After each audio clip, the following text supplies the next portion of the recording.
Sekarang saya akan membuat video mengenai mata kuliah Teknologi dan Media Pembelajaran Pak. Sebelum kita masuk ke dalam materi, perkenalkan nama saya Stefania Sambe. Dalam materi ini kita bisa menyaksikan 4 materi yang akan kita bahas. Yang pertama desain sistem pembelajaran, yang kedua desain pesan, yang ketiga strategi pembelajaran, dan yang keempat karakteristik pembelajaran. Sekarang kita masuk dalam materi pertama, yaitu desain sistem pembelajaran. Desain sistem pembelajaran adalah proses perencanaan yang sistematis untuk menciptakan pembelajaran yang efektif, efisien, dan menarik.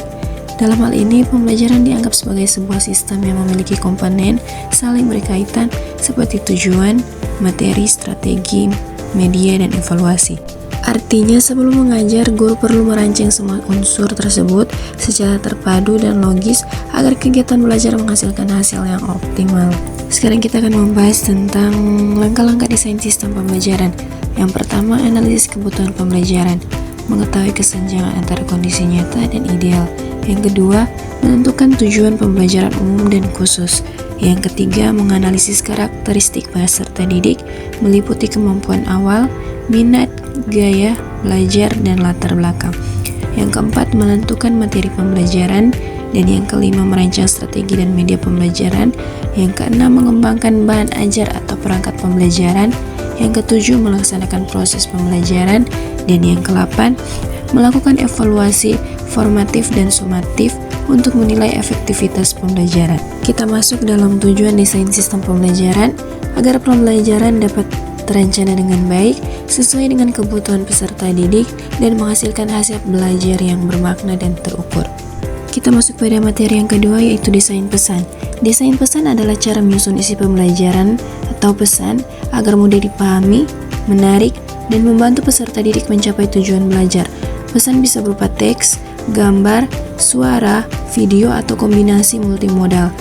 Fungsinya membantu guru menyampaikan informasi dengan jelas dan efektif agar tidak terjadi miskonsepsi. Sekarang kita masuk dalam prinsip desain pesan yang baik. Yang pertama, kejelasan. Gunakan bahasa sederhana dan langsung pada inti. Kedua, kemenarikan. Gunakan visual, warna, dan contoh yang menarik perhatian. Ketiga, relevansi. Pastikan isi pesan sesuai dengan tujuan pembelajaran. Yang keempat, konsistensi. Gunakan gaya visual yang seragam atau warna, font, ukuran huruf. Dan yang kelima, keterpaduan. Gabungkan teks, suara, dan gambar agar saling mendukung. Yang keenam, cognitive load.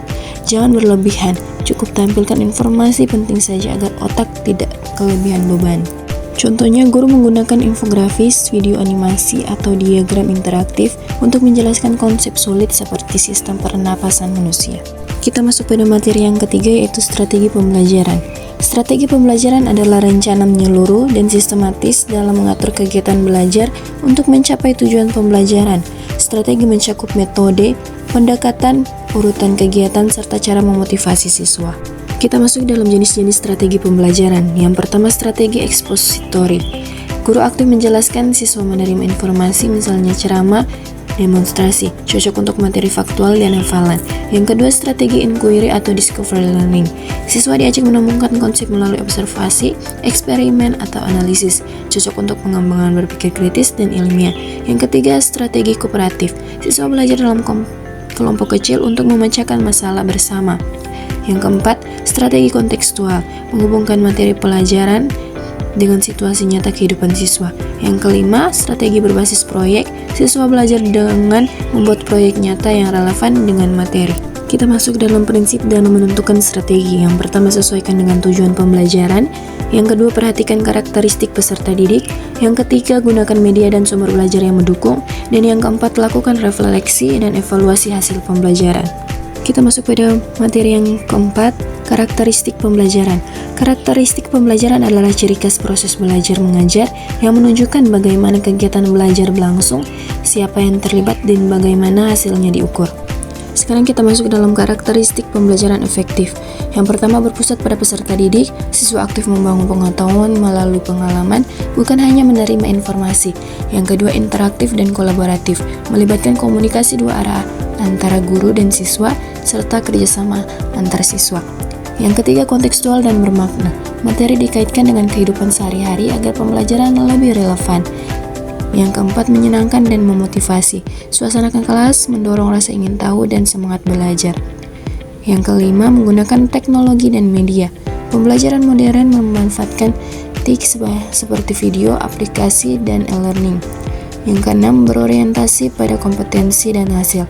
Penilaian bukan hanya mengukur hafalan, tapi juga kemampuan berpikir, komunikasi, dan kolaborasi. Dan yang ketujuh, mengembangkan nilai dan karakter. Selain aspek kognitif, pembelajaran juga menumbuhkan nilai spiritual, moral, dan sosial. Itulah yang menjadi 4 pembahasan topik kita pada dalam video tersebut, dan terima kasih.